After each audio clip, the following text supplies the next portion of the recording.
Hi guys, and welcome to the world of Beth. Today we're going to be doing another ESL tips and tricks video, and today we're going to be looking at the B1 or PET ESOL exam from Cambridge English. The PET is the preliminary English test, and it's the intermediate level of English fluency. Today we're going to be looking at what scares most people about the B1 speaking exam, and that is the dreaded part 3, describing a photograph. This can be very stressful for people who are learning because there's no support. It's just you and a picture and 1 minute to talk, and that 1 minute can feel like an eternity. So today I'm going to put up a picture and I'm going to show you a roadmap for describing a picture that will make sure that you're ticking all the boxes for what the examiners are looking for. And as long as you follow this roadmap, you're going to be able to speak for a minute really easily, and you're going to be using some really good grammar structures, some upper level B1 grammar structures, so the examiners will be really pleased with what you have to say. Now, before we start, I'm going to give you some don'ts. Many places, many academies that you go to will tell you to describe the picture by saying, I can see this, or there is a this, or that. Don't do that. I have 7- and 8-year-old students who do that. You're doing a B1 exam. That's an intermediate level exam. The present simple is great, but if you're only using the present simple, you're only going to get an A2 score. What we're really looking for when you're doing your speaking part 3 is modals, relative clauses, and a lot of different adjectives. So, now we have the don'ts out of the way, let's get the do's. So, if I've been able to edit this correctly, you should now see a picture appearing here. So, this is a typical photograph that you would get in a PET speaking exam. So, here you can see a group of people. There are lots of different things you can talk about in this photograph, and it can be very overwhelming knowing which to go first. So, we're going to follow a very simple roadmap. Number 1, who is in the picture? Number 2, where are they? Number 3, what are they doing? And number 4, what do they look like, or how do they feel? So let's start with number 1. Who are they? Who's in the picture? Now, we don't want you to describe every single person in the picture, but it's good for you to speculate about who these people are. So, for example, with this picture, you could say, this picture shows a group of young people. There are 2 boys and 2 girls. Perhaps, modal verb, perhaps the girls are sisters, as they look very similar. I think they are probably, modal verb, I think they are probably university students because they're quite old, but they've got books and laptops with them. So that's who they are. Notice I used speculative modal verbs, probably and perhaps. This means that you can show speculation about who is in the picture. You can't be wrong because we don't know. So make sure you're putting a couple of those in.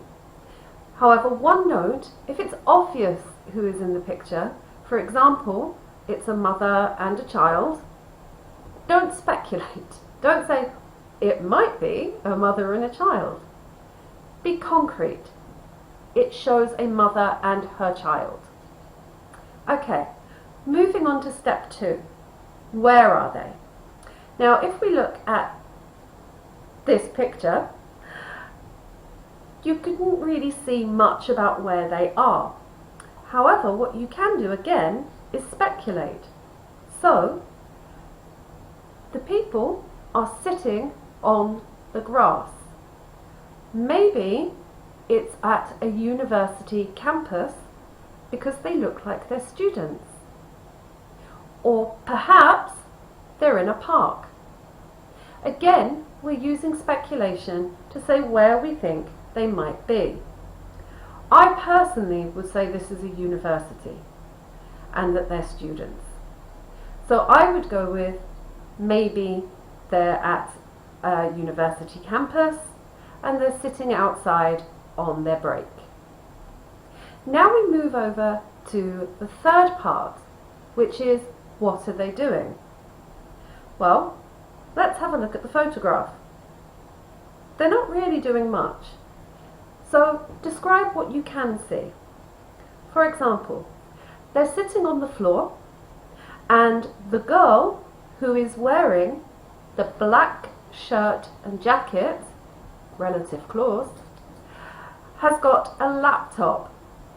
So maybe they are all studying for a project together. Or perhaps it's their break and they're watching videos on YouTube. So here you can give options as to what they're doing. Also, notice the use of a relative clause. The girl who is wearing the black shirt and jacket. This way, you're showing the examiner you can describe the picture without touching it. You must not touch the picture during the exam. You can only use your voice to describe it. So using the relative clause is a really good way of letting them know who you're talking about. Now let's look at somebody else. The boys are both smiling. Maybe one of the girls has just told a joke or has said something funny. Maybe it's their lunchtime and they're just relaxing before their next class. So here we go, we've said a couple of things that they could have been doing. This shows the examiners that you know a wide range of vocabulary and you can speculate about what it is they are doing, who they are, and why they're there. So far we've covered the first 3 parts of the roadmap for speaking part 1. And that is who they are, where they are, and what they are doing. Now we have number 4, which is how are they? How do they feel? Are they happy? Are they sad? So we've mentioned that they're laughing, so they're obviously happy. So here we're going to choose a particular person. Let's take the man who is wearing the blue shirt. The man who is wearing the blue shirt is really smiling. He's looking at the girl who is wearing the grey shirt, so maybe she has said something funny. Now we've used our relative clauses a couple of times to describe their feelings. Now, if you still think you haven't done enough and you've got more to go before your minute runs out, here try describing the time of year that it is. So look at the picture, look at the kind of clothes they're wearing, and look at the weather. And guess what kind of season it is. So for example, in this picture, I would say it's probably late spring or early summer, as it's very sunny, but they're not all wearing short sleeves, so it may be still a little cold. So here you're showing your knowledge of clothing vocabulary, weather, and seasons. And it's a nice way just to round off what you've been saying during your 1 minute. So let's cover that roadmap once more. Who? is in the picture. Remember, speculate only if you can. If it's obvious who is in the picture, don't speculate. Where are they? Again, speculate if the place could be a certain place or a different place. If they're in a kitchen, say they're in a kitchen. Number 3, what they're doing. This one you can have the most fun with. Here you can use your relative clauses to describe what different people are doing or how different people are acting. Number 4, how they're feeling. Are they happy? Are they sad? Why? Again, use speculation modals here. So maybe the girl in the grey shirt has said something funny. And last of all, if you want to say something else, just in case your minute's not up, talk about the weather, talk about the clothes they're wearing, and what that tells you about what season it might be. So is it sunny? Is it cloudy? Does it look cold? Are they wearing summer clothes or winter clothes?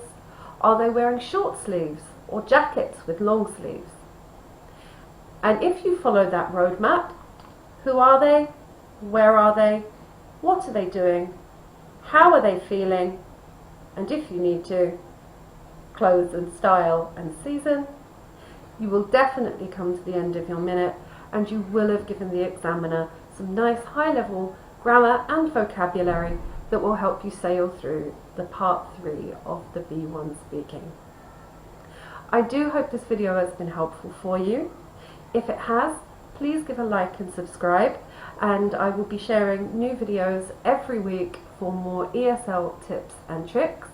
And if there's anything you would like to see me cover about the exams or grammar points or vocabulary, please leave a comment in the description below and I will make a response video as soon as I can. That's it for today. Thanks for joining me. Take care and bye bye.